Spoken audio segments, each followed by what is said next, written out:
Ngayong araw mga kuys, magluluto naman tayo ngayon ng sobrang basic at sobrang dali na bopis na medyo may kakaibang twist. Malalaman nyo mamaya mga kuys kung yung anong sinasabi kong medyo may kakaibang twist. Tignan nyo naman mga kuys, itsura pa lang talaga namang kanin, pulutan, putripan, ano ba? Ito, simulan natin mga kuys, sinimulan natin ng paglalagay ng parte ng baboy na batok. Yan mga kuys, medyo may konting taba at may laman. Tignan nyo mga kuys, may kakaiba na agad dahil pag bopis, usually talaga laman loob ng baboy o bakang nilalagay dyan. May laman tayong nilagay. Bakit? Malaman natin mamaya.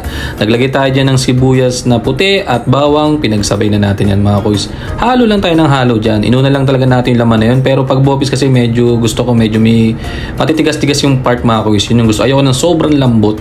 Tapos ito, maglalagay tayo ng tomato paste. Hindi ko alam kung naglalagay lahat kayo ng tomato paste. Ang purpose ko dyan, nung binasa ko sa Google, meron din talagang kamatis na nilalagay. Lagay tayo ng tomato paste. Pero yung iba naman ang nilalagay lang dito at swete mga kuys. Kasi siguro, lalo sa mga karinderya, iwas panis.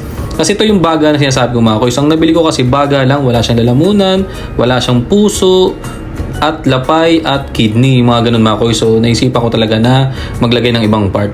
Kaya ganyan durog na durog mga kuys, ninuya ko muna yan. Biro lang mga kuys. Bali, pinagiling na natin yung mga kuys para talagang durog na durog ang puso na. Ito na yung puso mga kuys. Puso ng manok. Tingnan nyo mga kuys, may baboy na, may manok pa tayo.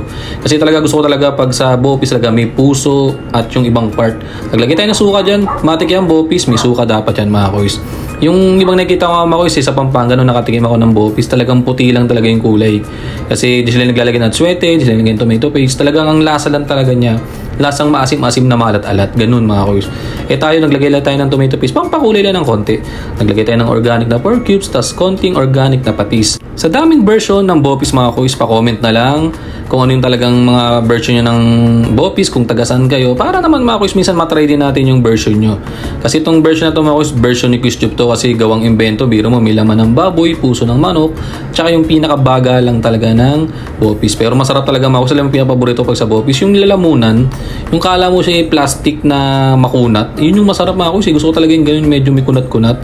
Tapos may lapay, may kidney, ang sarap nun mga kuys. Kasi ito naglagay tayo dito ng carrots. May konting labanos yan, hindi lang napansin kasi isang piraso lang yun. Hindi ko rin alam kung ganyan ginagawa yun sa bopis. Kasi talaga pag sa bopis, usually talaga labanos talagang masarap sa bopis. Walang labanos, isang piraso lang pala. Lagyan natin ng carrots yan. Yung mga nakainan akong restaurant mga kuys, naglalagay pa nga sila ng bell pepper. Ang sarap din. Kumbaga talagang sa tagal ng panahon mga kuys, sobrang nade-develop na rin tong bopis at katulad nila. Na-develop na sila rin na nagkatuloyan, di ba? Wala na tayong magagawa nun mga kuys, sila na yun eh. Tapos naglagay rin tayo ng laurel dyan. Dapat nung una ko pa nilagay mga kuys, munti ka pa makalimutan kasi yan. Dagdag ng pampatanggal ng lansa yan mga kuys. Halo lang tayo ng halo dyan, tapos maglalagay ulit tayo ng suka. Kasi gusto ko talaga sa bopis, maasim-asim talaga. Maglalagay tayo ng suka dyan mga kuys, binabad natin ng almost 100 years yan mga kuys, talagang para sumarap. Tapos ito, lately di na tayo masyado nagsisiling pampapogi, medyo nababawasan na mga kuys. Kaya ito, maglalagay ulit tayo ng siling pampapogi dyan. Pag bopis mga kuys, kailangan maanghang. Masarap ang bopis pag maanghang. Pag hindi maanghang, bad yun. Hindi yun masarap.